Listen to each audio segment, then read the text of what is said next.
2. En el parque comunitario de Trotwood, un anciano sentado en un banco le dio gustosamente indicaciones para llegar al lugar donde habían hallado los cuerpos de esas pobres niñas.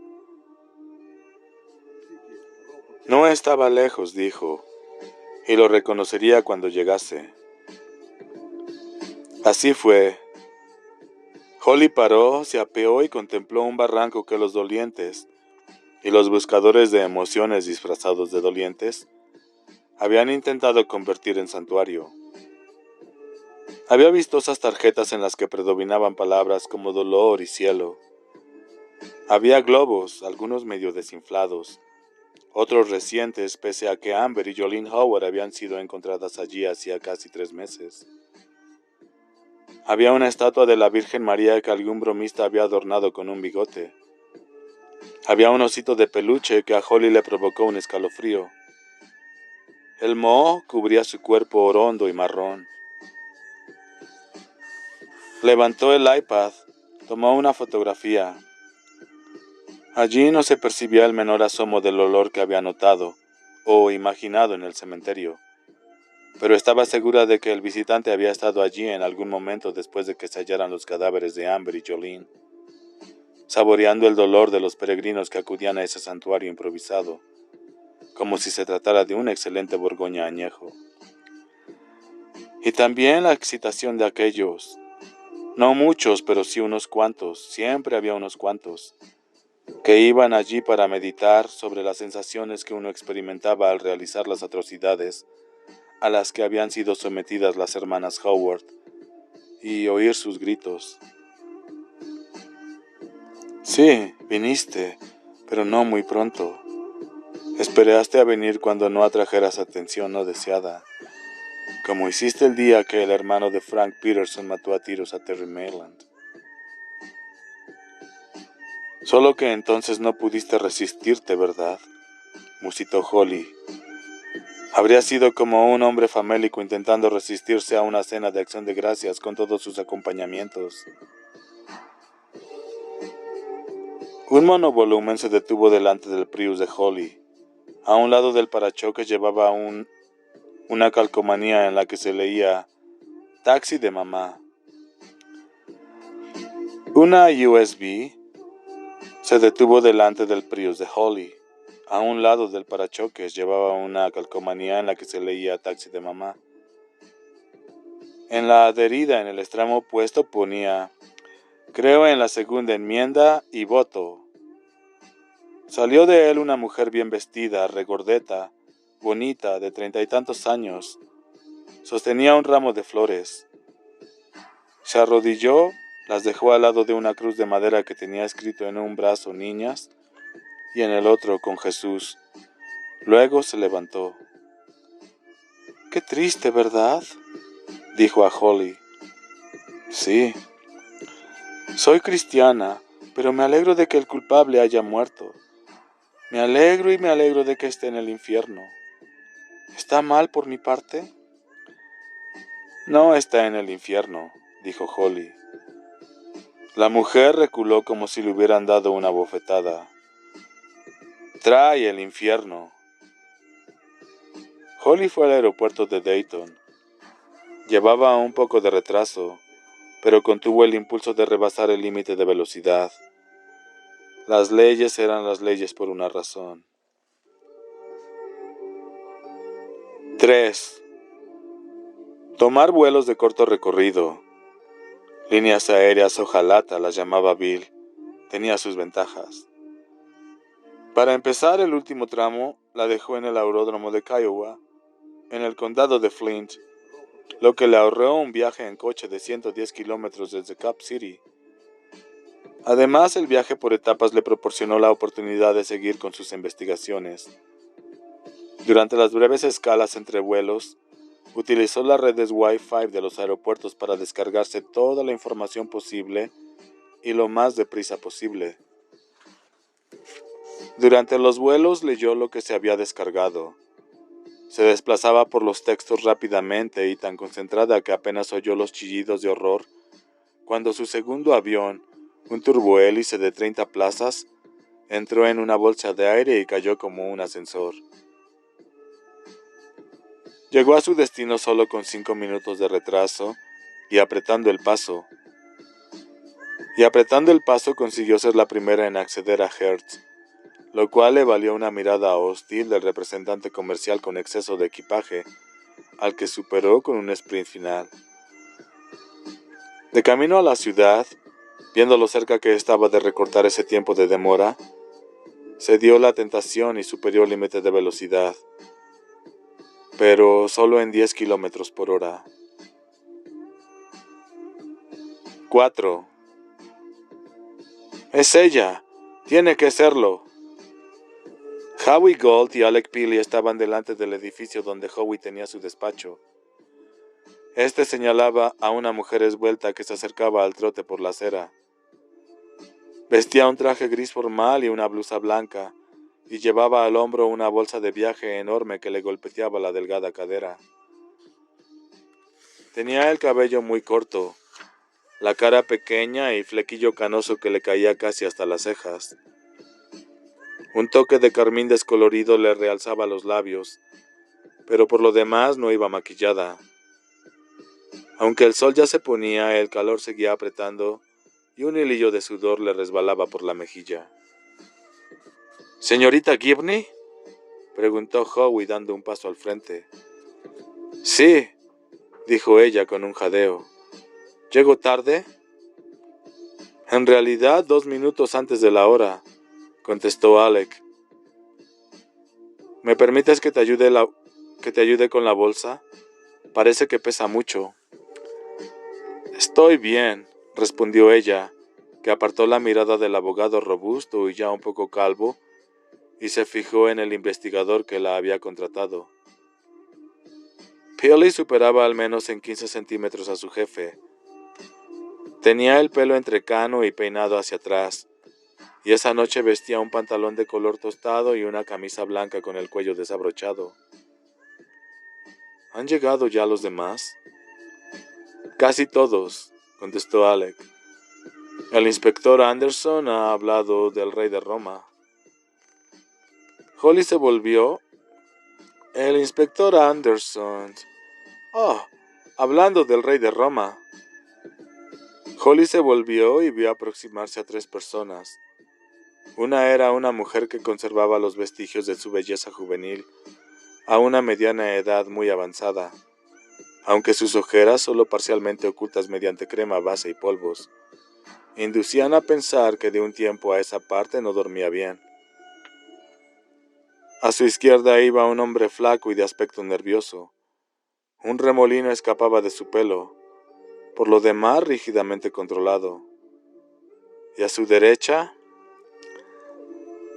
el inspector Anderson era un hombre alto con los hombros caídos y el principio de lo que probablemente se convertiría en una barriga si no empezaba a hacer más ejercicio y a controlar lo que comía.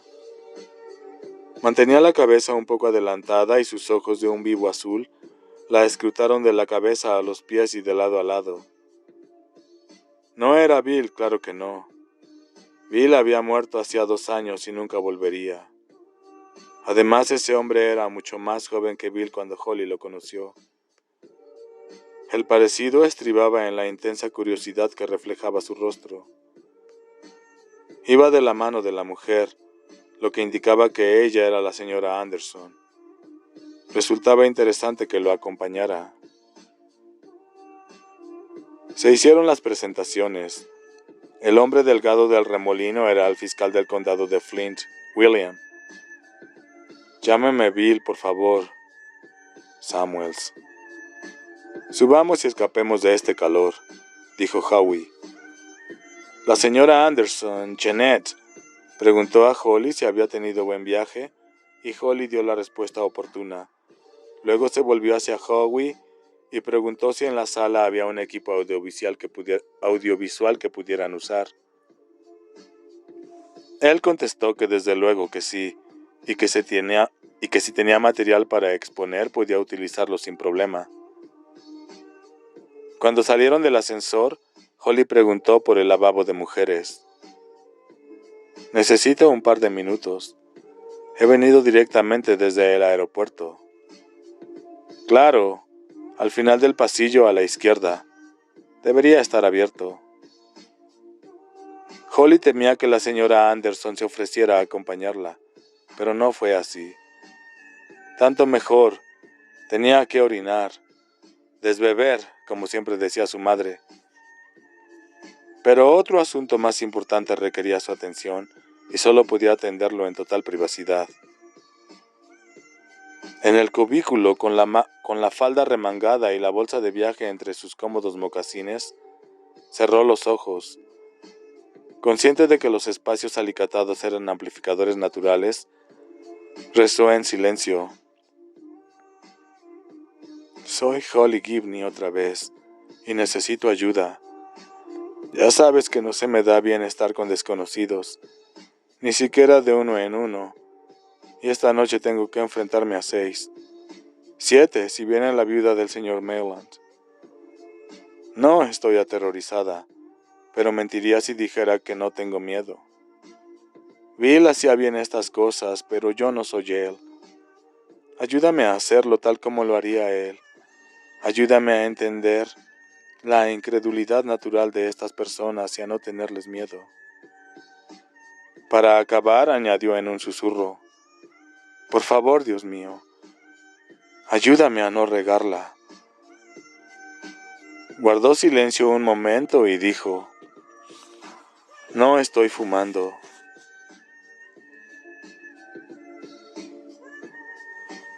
5. La reunión se celebraría en la sala de conferencias de Howard Gold, y aunque era más pequeña que la de Good Wife, Holly había visto las 7 temporadas y había empezado ya con la secuela. Era muy acogedora. Cuadros de buen gusto, una mesa de caoba abrillantada, butacas de piel. La señora Mayland en efecto había llegado. Se sentó a la derecha del señor Gold, que ocupaba la cabecera de la mesa, y le preguntó con quién había dejado a las niñas. Mercy le dirigió una sonrisa lánguida. Lukesh y Chandra Patel se han ofrecido voluntarios. Su hijo jugaba en el equipo de Terry. De hecho, Vaivir estaba en la tercera base cuando... Miró al inspector Anderson. Cuando sus hombres lo detuvieron, Vaivir se quedó desolado. No lo entendió. Anderson se cruzó de brazos y guardó silencio. Su mujer apoyó una mano en su hombro y le musitó algo que nadie más debía oír. Anderson asintió con la cabeza. Voy a dar por iniciada la sesión, anunció el señor Gold. No hay orden del día, pero quizá nuestra invitada quiera empezar. Les presento a Holly Gibney, detective privada a la que Alec contrató para que investigara la parte de este asunto relacionada con Dayton, en el supuesto de que los dos casos estén conectados. Esa es una de las cosas que no nos proponemos determinar aquí, si es posible.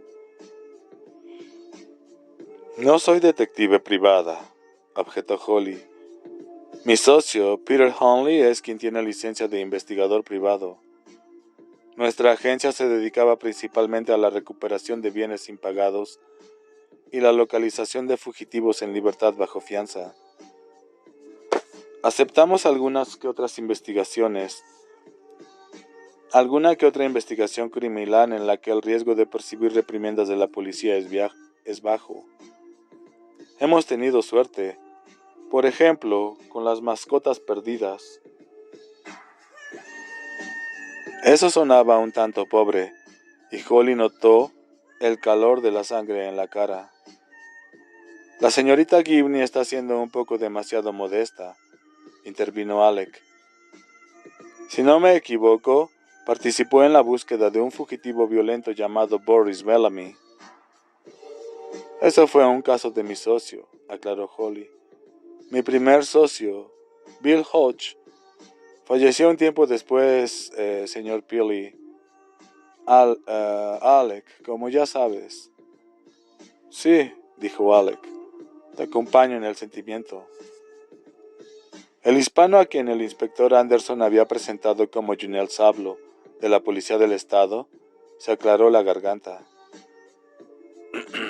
Según tengo entendido, intervino, el señor Hodge y usted participaron también en un caso en que se utilizó un vehículo para cometer un homicidio en masa y en un frustrado atentado terrorista, obra de un joven llamado Horsfield, y que usted, personalmente, señorita Gibney, fue quien lo detuvo antes de que pudiera activar unos explosivos en un auditorio abarrotado, lo cual habría podido costar la vida a miles de jóvenes. Un murmullo recorrió en torno a la mesa. Holly sintió aún más calor en la cara. Habría deseado aclararles que había fracasado en su empeño, que solo había atajado las ambiciones homicidas de Brady temporalmente, que éste había vuelto y había causado más muertes antes de que pusieran fin a sus intenciones, de manera definitiva. Pero no era el momento ni el lugar. El teniente Sabló no había terminado. Me parece que el ayuntamiento le concedió una condecoración. ¿No es así?